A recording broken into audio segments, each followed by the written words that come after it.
Alright, I want to quickly go over a very basic setup using V-Ray with a model that I actually got from Revit.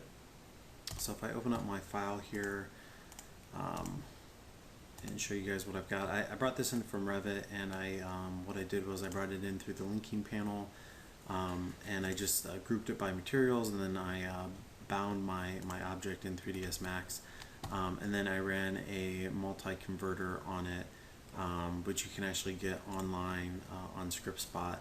And what that does is that just converts all of your materials over to V-Ray. So I have this object, my model now, and if I select on this, for example, and I look at it, it's called Clear Reflective, and if I hit M to bring up my materials, you can see this is the material right here.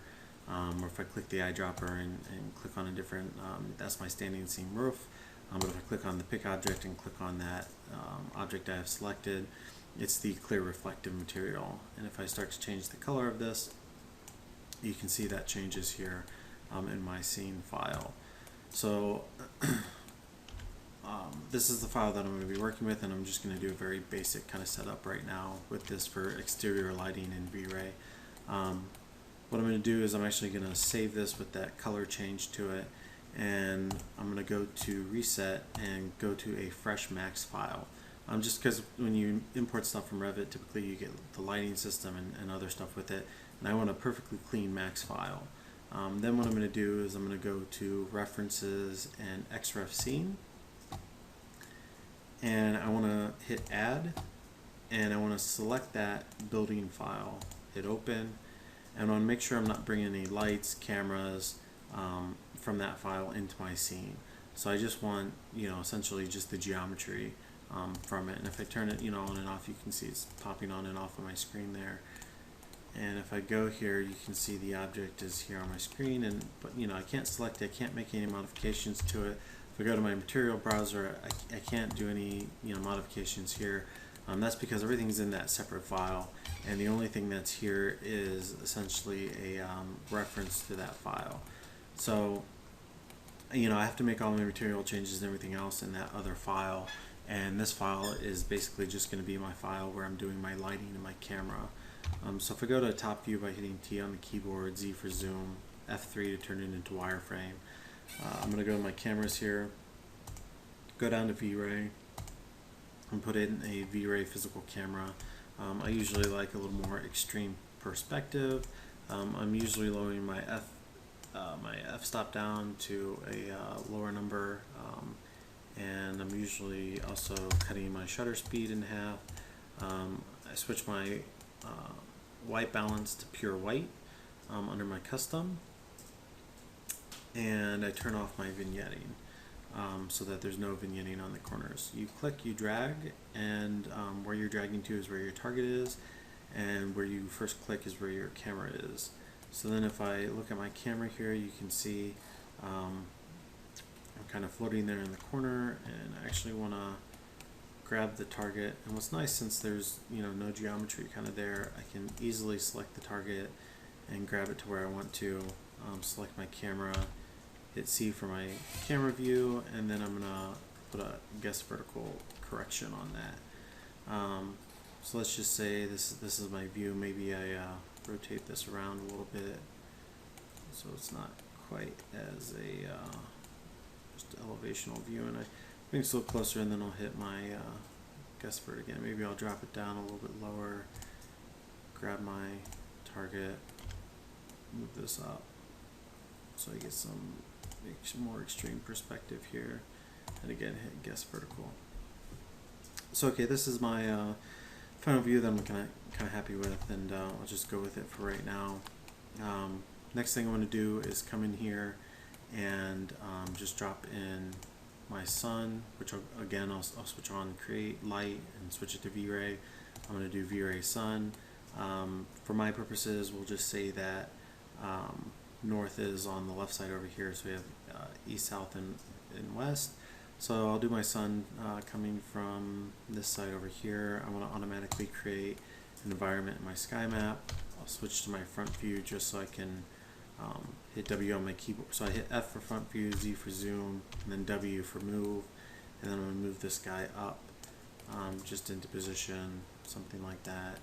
And what I want to do is decrease the multiplier to something like, we'll just go for like 0.1 for right now, and actually we'll do like 0.2 for the size, so I get nice crisp lines for my shadows. And then intensity multiplier, we'll drop this down to like 0.1. So if I switch to my camera view by hitting C and F3 to kind of go into the shaded mode, you see the way the sun is kind of affecting my stuff here. I need to go into my render settings, and if you've followed along with some of my other videos up on YouTube, you know, I go through just some of the settings and what I'm doing with it.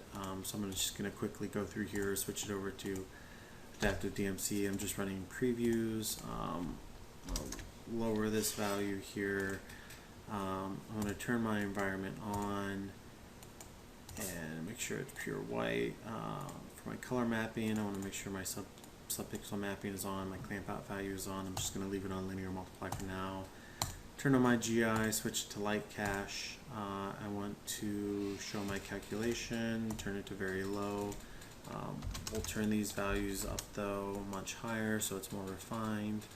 I then want to go down to my light cache. I'm going to turn this down. Since it's an exterior scene, I turn it pretty low. Really, you can leave it about 250, and then I'll turn on show calculation. And then I want to lower this value down and turn that value all the way up to 1.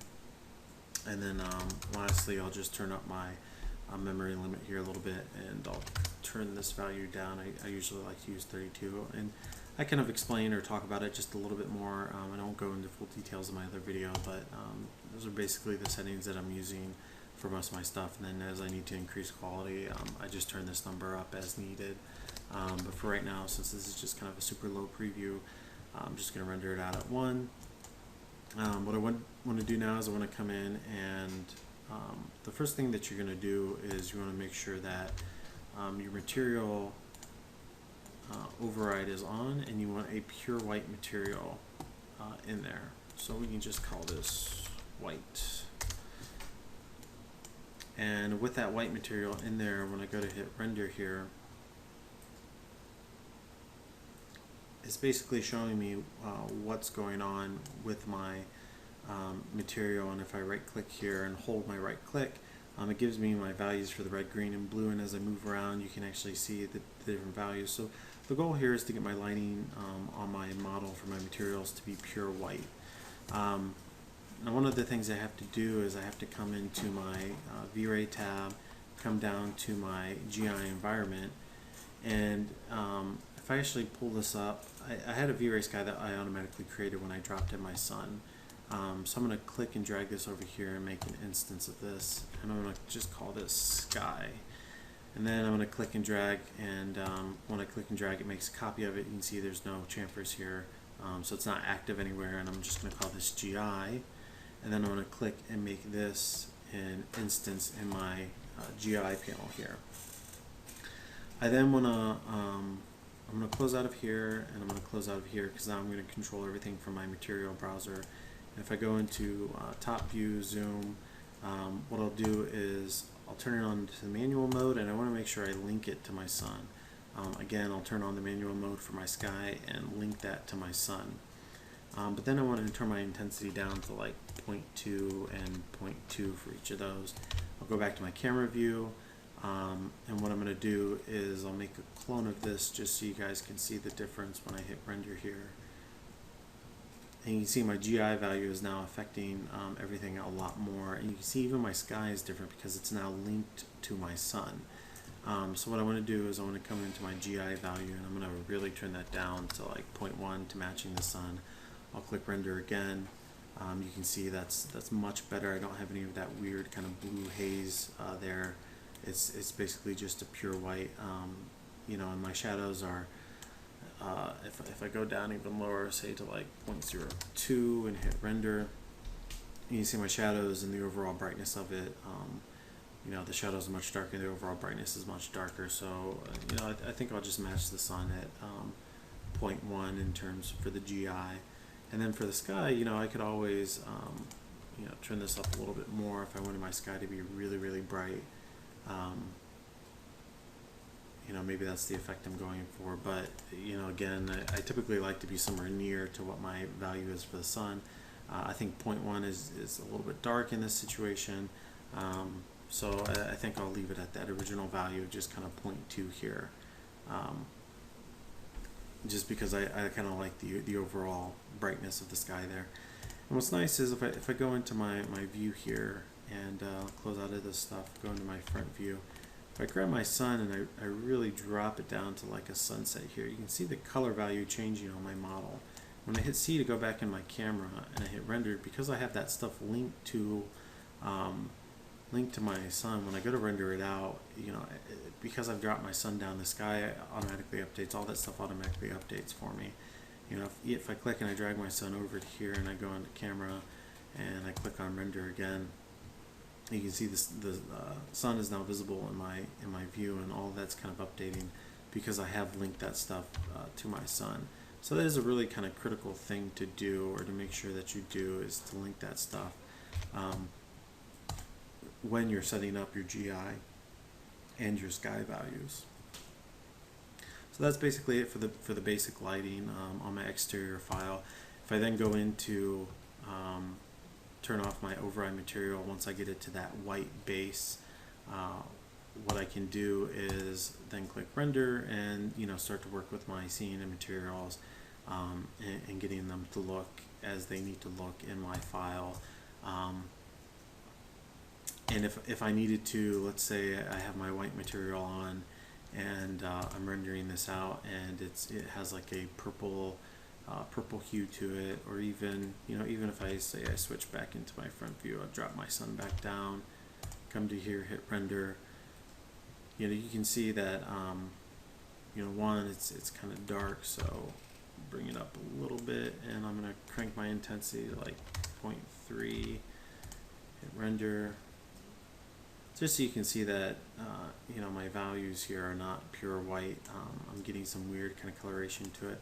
Now if I need to make some kind of color correction, I go into my camera, so I click here and just do select camera, and what I can do is I can come to my value range, click on my eye picker, click on that value that I want to be white, and when I hit render again, you can see what it's doing is it's trying to compensate for the sun and actually create a white material.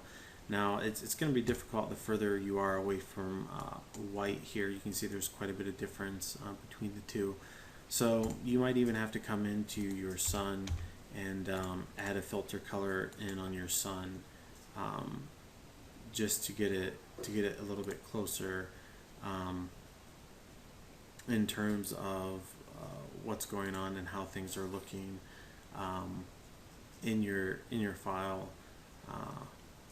But if you didn't want to, if you didn't want to really mess with that, you could just kind of mess with the camera setting here, and hopefully you get it close enough to where you're happy with it. I typically find that if you are using daylight, you kind of go with the daylight preset and hit render. Switch to my camera view and hit render. That's usually the best in terms of lighting, but you can see in this situation, since I have my sun really kind of cranked up, if I select this sun again, we'll turn this down to like 0.15, just so it's not as bad.